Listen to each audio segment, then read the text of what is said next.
Born in 1469, Niccolò Machiavelli was an Italian Renaissance diplomat, philosopher and writer, best known for describing a personality characteristic where a person is so focused on their own interests they will manipulate, deceive and exploit others to achieve their goals.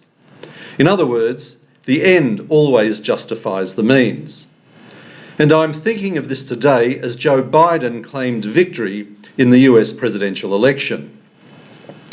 I am a Trump supporter, but would have had no problem accepting a Democrat victory in a fairly fought election.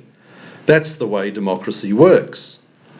It may not yet be over as the courts will now get involved, but this current election has a stench about it that will delegitimise a Biden administration and only perpetuate the toxic environment we have seen through the Trump years.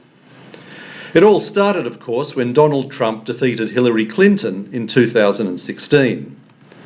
To the militant left, this was a wrong that needed to be corrected, and they threw everything they had at the Trump presidency in order to somehow have the decision reversed.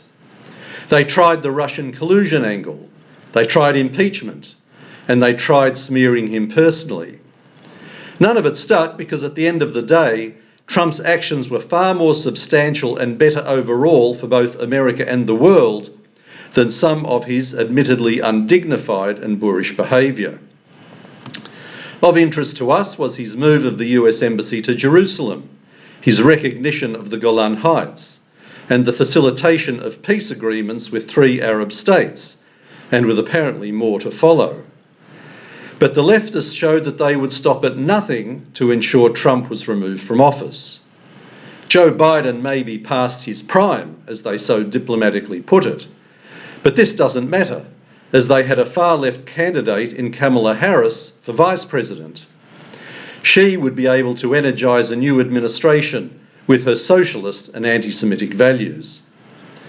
The left's Machiavellian tactics allegedly included forging names on postal votes, submitting voting papers of dead people, destroying postal votes for Trump, and refusing to allow proper scrutineering of the vote counting process.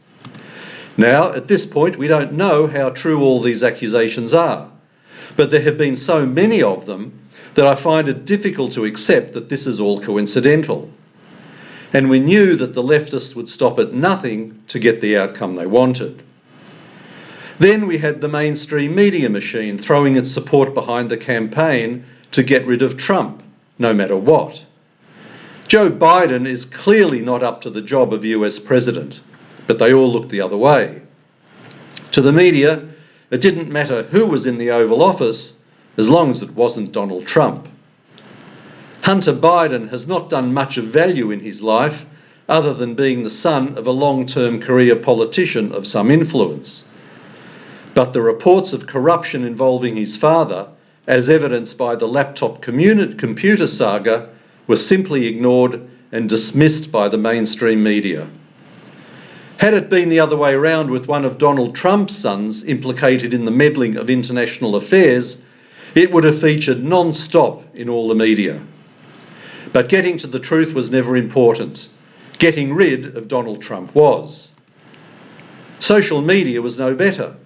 Trump's own Twitter account was censored, and anyone espousing conservative values was often the subject of shadow banning. We think that the AJA's Facebook page has certainly been targeted in this way. That's a process where the administrators of social media won't overtly admit to censoring any posts, but we found that on a few occasions, the circulation numbers of our Facebook posts mysteriously declined, sometimes down to as little as 10% of the usual figures. But it's okay, we have found ways to combat this. We live in worrying times when the militant left have repeatedly shown that they are willing to subvert the democratic process in order to achieve power. They want to impose their values on the world, willing or not, and nothing legal or illegal is out of bounds in order to accomplish this.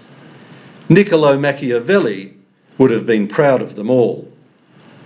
This is Alan Friedman for the Australian Jewish Association.